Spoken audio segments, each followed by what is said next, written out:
Okay, alright guys, ituturo ko naman sa inyo kung paano naman natin mapapakinabangan yung mga points ng mga binibili nating products. Kasi po, lahat ng products na binibili natin ay may corresponding points po siya. So, yan po ay pumapasok naman yan dito sa ating reorder points. Yan. So, ayan. So, ito yung mga nabili. Makikita nyo guys.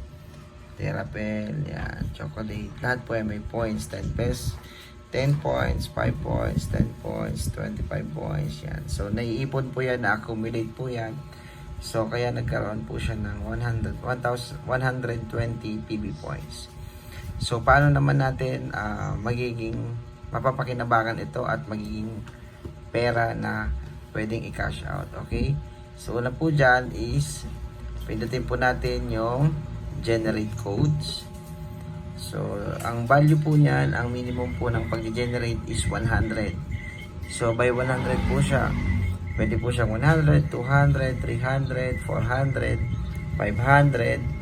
So, pwede po siyang ganon. So, at dahil po 120 lang yung PB points natin, so, ang makakuha po natin dyan is 100 PB points. Okay, piso per points din po yan. So, ang value, quantity niya is isa. So, ayan po is generate now. Ayan po ay magkakaroon naman ngayon. Congratulations, successfully generated na. So, yan naman po ay nagkaroon ng points or nagkaroon ng code, sorry. Okay, so wala na, 20 na lang, nawala na yung 100. So, paano naman natin siya i-match ngayon para maging pera siya at maging cashable? Okay, so punta lang po kayo sa ating binary. So, syempre, sa binary natin.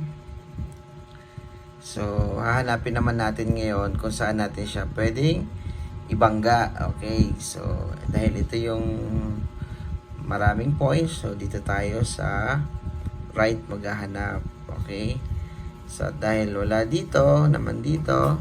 Okay, so dito naman natin siya ngayon ilalagay guys. Okay, so dito sa isang account ko na to, meron siyang 5-4 sa left at walang babanggain sa right. Okay, so dito ko siya ilalagay ngayon para ang palo niya is 1, 2, kikita to,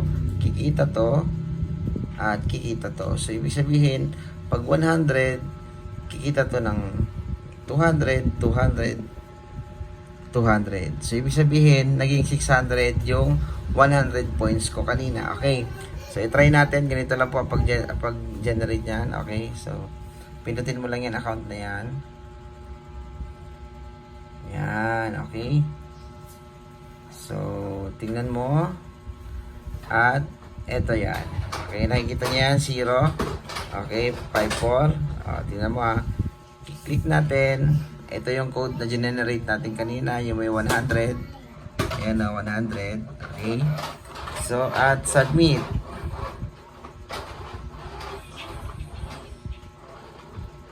So, antayin lang po na. Okay, successfully submitted. Okay.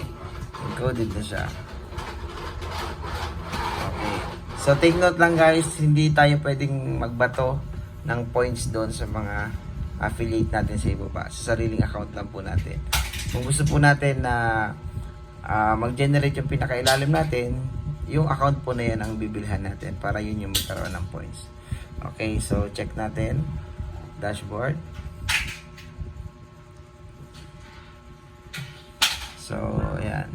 Nagkaroon po siya ng laman. Okay. So, ang gagawin po natin dyan is move to eCash. Ayan. So, yung 100. So, naging 600 naman yan. Okay? So, yun lamang po. So, thank you so much. And more sales to come.